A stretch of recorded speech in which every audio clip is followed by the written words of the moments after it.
Bible answers, Bible జవాబుల్లో ఈరోజు ప్రశ్న: ప్రకటన గ్రంథంలో ఉన్నటువంటి 24 పెద్దలు ఎవరు? Who are the 24 elders mentioned in the book of Revelation? మరి దీని గురించి చాలామంది అడుగుతూ ఉంటారు. మరి ఒకరు రాశారు, ప్రకటన గ్రంథం 4వ అధ్యాయము 4వ వచనం, రెవల్యూషన్ 4:4, సింహాసనము చుట్టూ 24 సింహాసనములుండెను. ఈ సింహాసనములందు 24 పెద్దలు తెల్లని వస్త్రములు ధరించుకుని తమ తలల మీద సువర్ణ కిరీటములు పెట్టుకున్న వారై కూర్చుండిరి. ఈ యొక్క ప్రకటన గ్రంథం చాలా శ్రేష్టమైనటువంటి గ్రంథం. అండ్ ప్రకటన గ్రంథంలో దేవుని యొక్క వాక్య సత్యము అమోఘం. కాకపోతే ప్రకటన గ్రంథం మీద స్పెక్యులేషన్ కూడా ఎక్కువ, ఊహాగానం కూడా ఎక్కువ.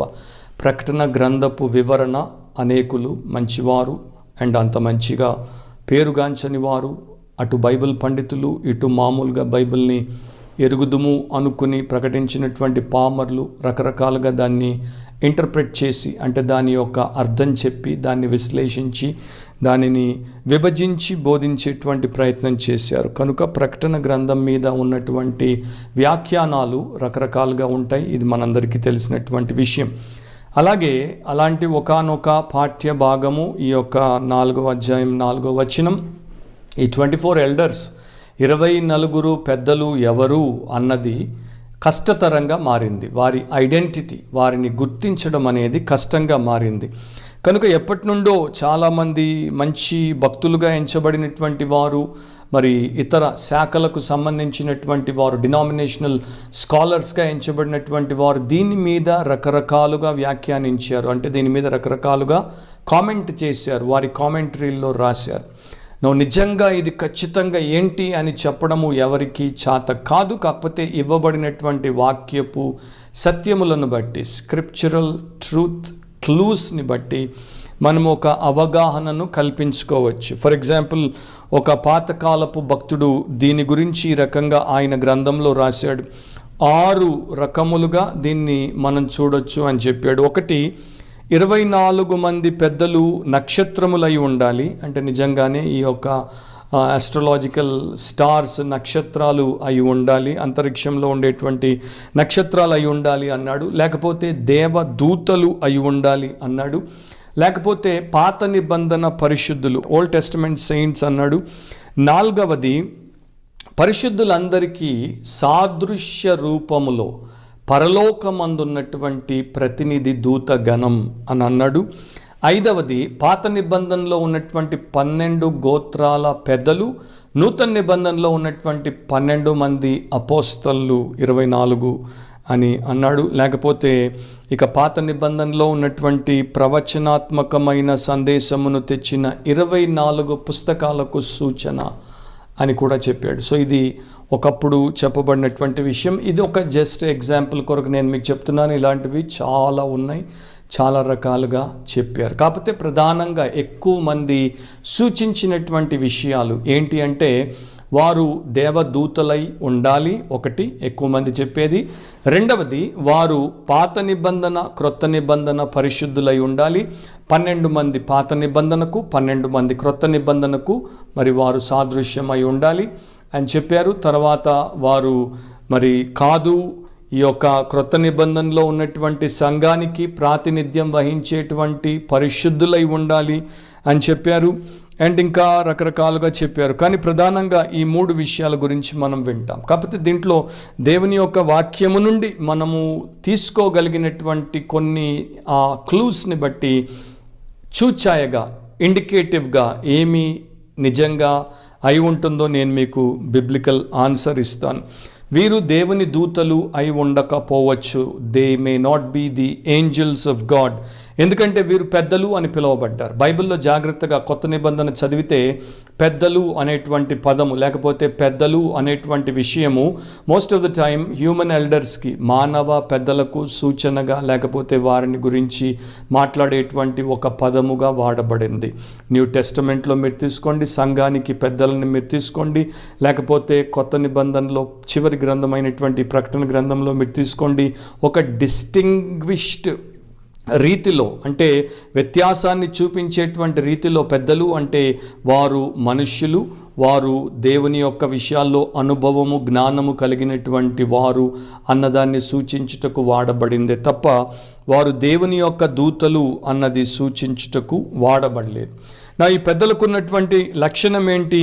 ఈ పెద్దలు 5వ అధ్యాయము 9-10 వచనాలు తెలుగులో కలిసి ఉంటాయి. రెవల్యూషన్ 5:9లో ఈ రకంగా మరి వారు చెప్తున్నారు, ఆ పెద్దలు, నీవు ఆ గ్రంథమును తీసుకొని దాని ముద్రలను విప్పుటకు యోగ్యుడవు, నీవు వధింపబడిన వాడవై నీ రక్తమిచ్చి ప్రతి వంశంలోనూ ఆయా భాషలు మాట్లాడు వారిలోను ప్రతి ప్రజలోను ప్రతి జనములోను దేవుని కొరకు మనుష్యులను కొని మా దేవునికి వారిని ఒక రాజ్యముగాను యాజకులను గాను చేసితివి, కనుక వారు భూలోకమందు ఏలుదురు అని కొత్త పాట పాడుదురు. సో ఈ పెద్దలు కొత్త పాట పాడుతున్నప్పుడు ఈ రకంగా వారు ప్రకటించారు. సో రిడెంప్షన్ గురించి, విమోచన గురించి, యేసు రక్తము చేత మనుషులు కొనబడుట గురించి వారు ప్రస్తావించారు.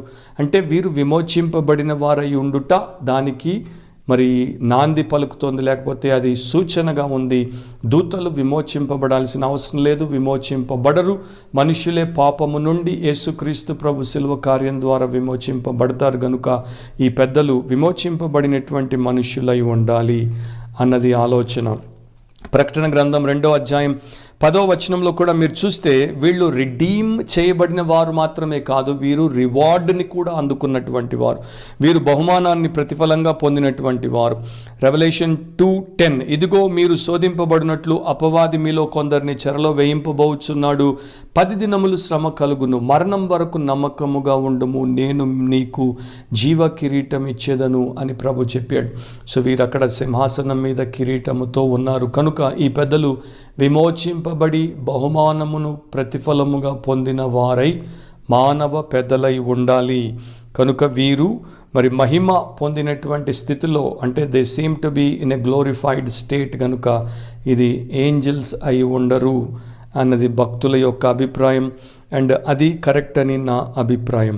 రెండవది, వీరు ఇశ్రాయేలు అయి ఉండరు అని కూడా చెప్పడానికి ఇంకొక కారణం ఉంది. ఎందుకంటే వారు ఈ సమయంలో, ప్రకటన గ్రంథం 4వ అధ్యాయం వచ్చినప్పుడు ఈ సమయంలో వారు ఇంకా పునరుత్థానపరచబడలేదు, వారు ఇంకా వారి యొక్క ప్రయాసములకు ప్రతిఫలమును పొందుకోలేదు. దానియేలు గ్రంథం 12వ అధ్యాయం 1-2 వచనాల ప్రకారము ఇశ్రాయేలీయులు యేసుక్రీస్తు ప్రభు యొక్క 2వ రాకడ సమయంలో పొందుకోవాల్సినటువంటి విషయాన్ని ఇది సూచిస్తోంది. కనుక వారు దీంట్లో పాలి భాగస్థులై ఉండరు అన్నది అభిప్రాయం. డానియల్ 12:1-2, ఆ కాలమందు నీ జనుల పక్షమున నిలుచునట్టి మహా అధిపతియగు మీకాయేలు వచ్చును, అప్పుడు నీ జనులు రాజ్యముగా కూడిన కాలం మొదలుకొని ఈ కాలం వరకు ఎన్నటికి నీ కలుగునంత ఆపద కలుగును.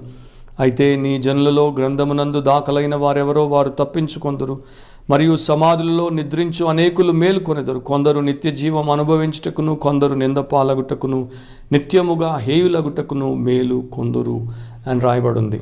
సో వీళ్ళు they need to be resurrected and they need to be rewarded to be in that place. కనుక they may not be Israel. ఇప్పుడు మూడోదేంటి? వారు 12 మంది ఈ గోత్రకర్తలు, 12 మంది అపోస్తల్ల. మరి ముందు ఇచ్చినటువంటి ఆన్సర్ ప్రకారం దానికి పాసిబిలిటీ లేదు. మరి వారు పార్ట్ చర్చ్ పార్ట్ ఇజ్రాయెల్ అని మనం చెప్పడానికి బిబ్లికల్ సపోర్ట్ అంతగా మనకు కనబడదు. మరి ఇప్పుడు వీరెవరు అంటే ప్రకటన గ్రంథం 2-3 అధ్యాయాల్లో మనం చూసినటువంటి వాక్యములో కనబడేటువంటి కొన్ని విషయాలు వీరి యొక్క డిస్క్రిప్షన్లో కనబడుతున్నాయి. వీరి డీటెయిల్స్, పర్సనల్ డీటెయిల్స్ మనకు లేవు, కానీ వీరి యొక్క డిస్క్రిప్షన్, వీరి యొక్క పర్సన్ డిస్క్రిప్షన్ ఏదైతే ఉందో, సింహాసనం మీద కూర్చున్నారు, తెల్లని వస్త్రాలు వేసుకున్నారు, కిరీటములు కలిగి ఉన్నారు అన్నటువంటి దాన్ని బట్టి చూస్తే వీరు క్రీస్తు ప్రభు నందు విశ్వాసముంచి ఆయన్ని వారి జీవితకాలం అంతా నమ్మకంగా వెంబడించినటువంటి పరిశుద్ధులు, క్రైస్తవ సంఘానికి సాదృశ్యమైనటువంటి ప్రియులు అని చెప్పొచ్చు. ఎందుకంటే ప్రకటన గ్రంథం 2వ అధ్యాయంలో ఈ విషయాలు కనపడుతున్నాయి. ఫస్ట్ తెల్లని వస్త్రాల గురించి మీరు చూస్తే 3వ అధ్యాయం 4లో, అయితే తమ వస్త్రములను అపవిత్రపరచుకొనని కొందరు సార్దిస్లో నీ యొద్ద ఉన్నారు, వారు అర్హులు కనుక తెల్లని వస్త్రములు ధరించుకుని నాతో కూడా సంచరించెదరు. సార్ది సంఘంలో ఉన్న కొందరి గురించి ప్రభు చెప్పిన మాట. సో తెల్లని వస్త్రాలు ధరించుకుంటారు, నాతో సంచరిస్తారు. ప్రకటన గ్రంథం 3వ అధ్యాయం 21వ వచనం లవదికియా సంఘానికి చెప్తున్నాడు, నేను జయించి నా తండ్రితో కూడా ఆయన సింహాసనం మందు కూర్చుండి ఉన్న ప్రకారం జయించు వానిని నాతో కూడా నా సింహాసనము నందు కూర్చుండనిచ్చేదను అని చెప్తున్నాడు సంఘానికి. తర్వాత ఇప్పుడు ఆల్రెడీ నేను చదివాను, మరొకసారి నేను చదువుతున్నాను. ప్రకటన గ్రంథం 2:10, రెవల్యూషన్ 2:10 ఆయన అంటాడు, మరణం వరకు నమ్మకముగా ఉండుము, నేను నీకు జీవ కిరీటమునిచ్చేదను. సో ఇక్కడ చూశారు కదా, ఆ తెల్లని వస్త్రాలు ధరించుకోవడం, సింహాసనం మీద కూర్చోవడం, జీవ కిరీటాన్ని కలిగి ఉండడం. సో ఇది ఈ యొక్క స్క్రిప్చరల్ సపోర్ట్ని బట్టి వీరు మరి 24 పీపుల్ క్రీస్తు యేసు యొక్క సంఘానికి ప్రాతినిధ్యం వహిస్తున్నటువంటి పరిశుద్ధులు, నమ్మకమైనటువంటి నీతిమంతులు సంఘము అని చెప్పచ్చు.